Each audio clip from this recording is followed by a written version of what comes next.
Todas as vezes que você tropeçar ou estiver vivendo um dia ruim, eu quero que você lembre de um texto que hoje, enquanto eu lia no quarto, o Senhor me acalmou o coração.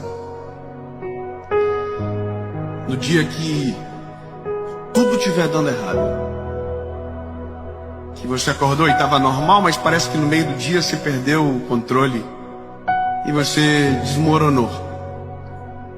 Lembre desse texto. O Senhor sustenta a todos que caem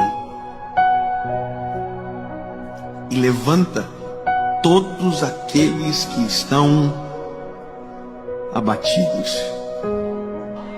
Aonde nós pensamos que é o fim, Deus tem o poder para transformar em um começo.